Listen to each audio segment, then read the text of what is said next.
Hi friends, now let us take up the most important basic concept, variables versus data structures. In the previous concept, I explained about variables.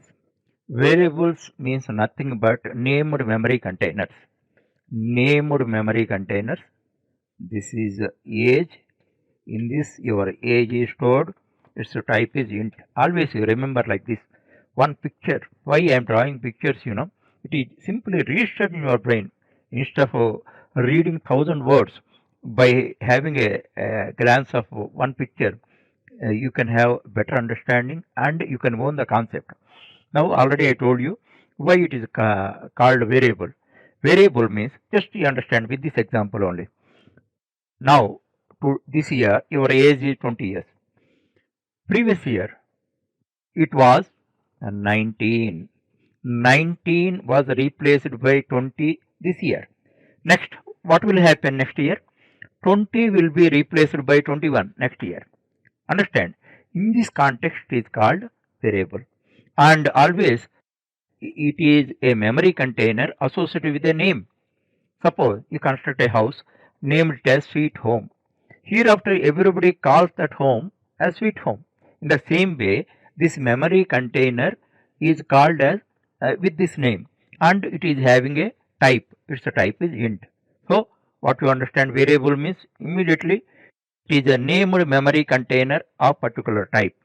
If it is height is a height and 5.5 whatever may be there, and its type is float. Suppose it is grade or section, then it is A and its type is char. In that way, you understand variable. You should not have any confusion over the term variable because that is the most basic concept. Because our program deal with the data is stored in the variable.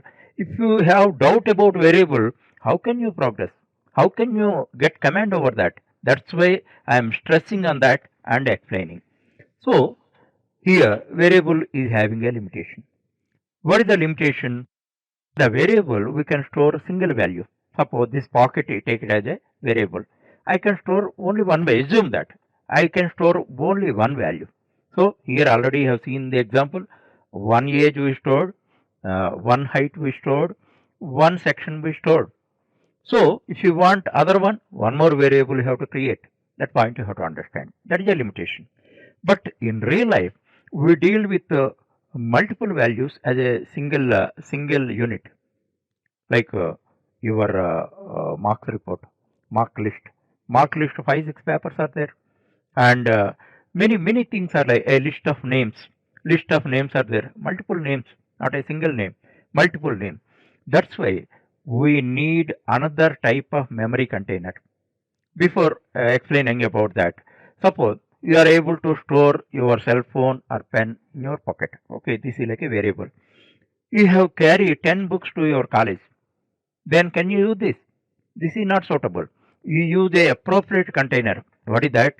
College bag. In college bag, you can put a number of books and carry it. College bag is, you never call it as college bag R. Why? It is treated as one unit. One unit. That means even though it is having multiple items, we can treat it as singular only. Understand? Now, how to, in the same manner, same analogy, how to store multiple data items. That we have to think of. For that purpose, every programming language provides a data structure. Data structures. Data structures hold multiple data items. Multiple data items, like in real life only. From real life angle, you think pocket. It's like a variable, single item you can store. Now you can see many types of containers in real life, depending on the nature of the products and frequency of use and convenience. We use different types of containers. What are they? For example, college bag, backpack, briefcase, suitcase, trolley bag, air bag, gunny bag, etc. and all that. Why different containers? I need not explain. Everybody knows. In the same manner, in programming also, different types of data structures are used for the sake of convenience and programming use. Just I give a list of them: array, string, class, stack, linked list, queue, hash table, like that. Many types of data structures are there, but I don't want to confuse you at this stage. I showed you three data types. In the here also, I show you simply three frequently used one. The first one is array. Array means, suppose you see here mark list is there. Mark list is there. Mark list is or mark list are.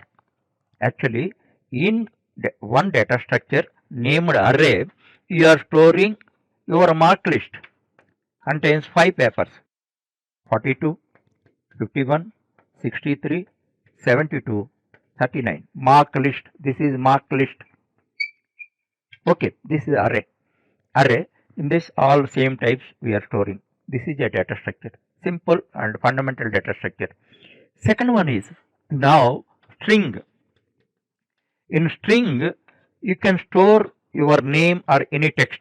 Suppose your name is Arjun.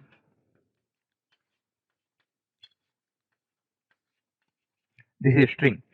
These are numbers. If you want to store same type of numerical values, you have to use array. If you have to use characters, you have to use string. So other type is there, that is class. Actually, not only data items. Now we are talking about single type of data items, but without limitation, you want to store multiple types of data items. Multiple data items. Why they are required? Just to understand. Suppose your buy data is there. Your buy data, if you take an example, in buy data you see that how many types of items you are putting.